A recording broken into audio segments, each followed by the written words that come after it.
So today I want to talk about a statement that was told to me by a business colleague who said, the people who live the most fulfilled lives are the ones that cope the best.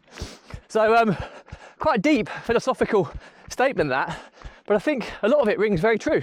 So if you want to hear my thoughts on it, and if you can resonate with that, keep watching, keep listening.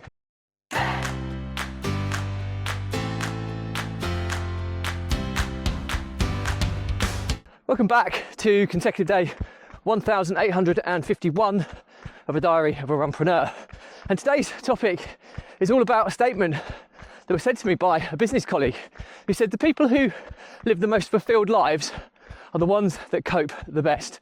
So before we get into that, it's quite a philosophical statement, but before we get into that, please don't forget that this vlog is part of a fundraiser of saving the lives of children by attempting the ultimate ultra marathon of run vlogging on consecutive days, the distance of a lap of the world, barefoot style. And the more people we get in front of, more money we raise, more children's lives we save, which is why I do this every single day.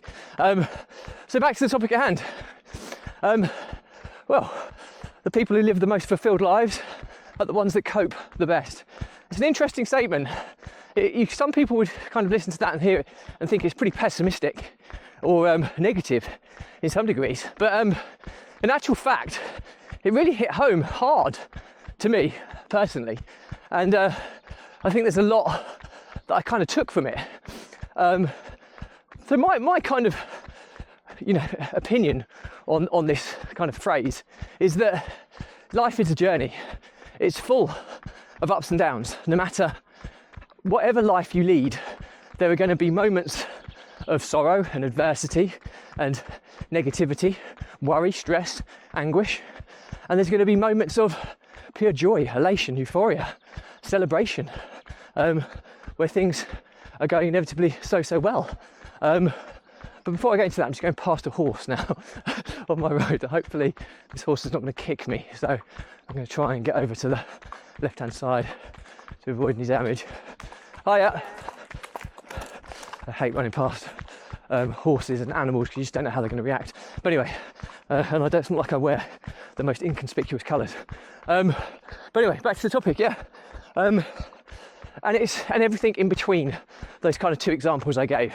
And the reality is that this kind of links to another kind of phrase that was told to me by one of my old business mentors, a guy called Mark Homer, from a company called Progressive Property. And he said to me that, along your journey, he was referring more kind of along your entrepreneurial journey, I suppose, but it resonates very much so with life as well.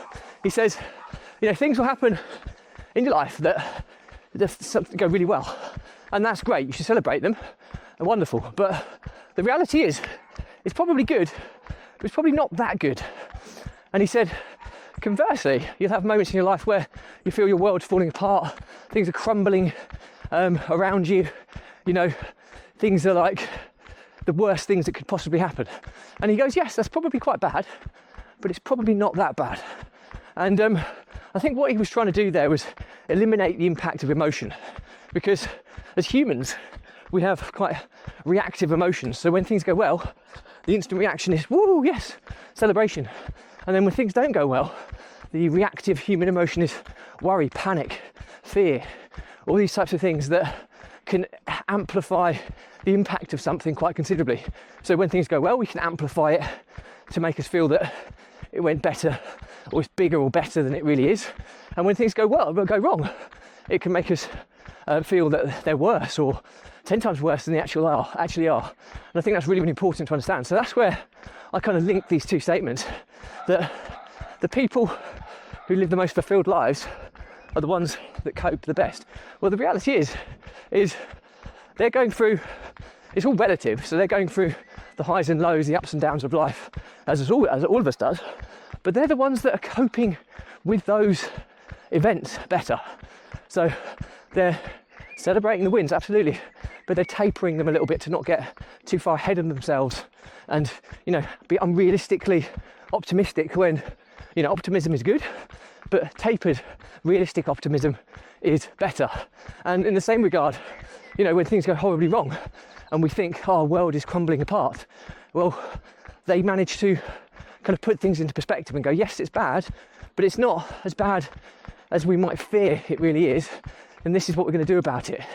And I think I've taken a lot from this, because we get moments of joy and dismay in our lives, and I've learned over the years to cope with the situation better, because there are situations where you just feel that it can't get any worse, and there are situations where you feel it can't get any better. And I think putting those extremes into perspective is really, really important in life. And that's what I do. So I have I come back to this acronym quite a lot in my life about, I call it OCI. It's my ability to kind of manage problems. And OCI is the distance from where a dart player throws a dart to the dartboard.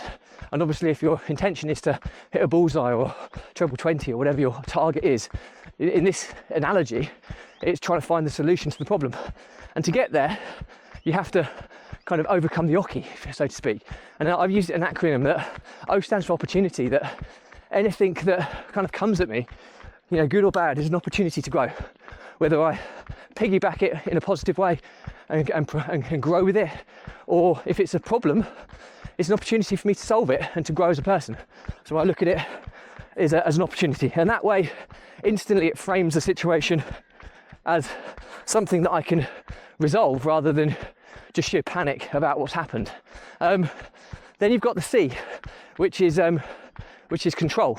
So once you've identified this as an opportunity to grow, you only deal with the things you control. You only worry about the things you control.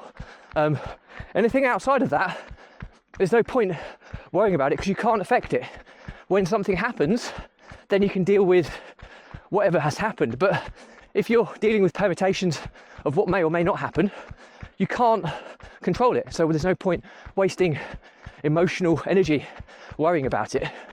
Then you've got the H, which is have a plan. So once you've determined what you can control, is then have a plan to move forwards and to solve whatever this problem is. Really, really important. The kind of factors that you can control, what is your plan for dealing with them? And then finally, the E is emotion. And this is about removing unnecessary emotion. There's not a lot that can come good from a situation when it goes wrong. Panicking, worrying, stressing. Yes, these are emotions that you will inevitably experience, but it's about tapering them and trying to remove as much as possible from the situation before you deal with how you're going to resolve it, because it's only going to mask your kind of judgment when you're in a sheer sense of panic or anxiety or stress or worry. So try and remove as much emotion as we possibly can from the situation as the E.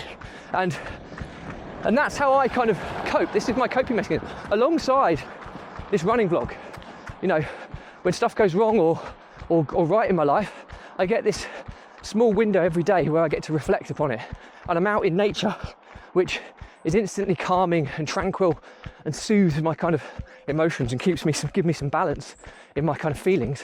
I'm then doing exercise by running, which promotes positive endorphins, which puts me in a better frame of mind to kind of see things in a more positive or proactive way. And then I've got my vlog, which is my kind of therapy.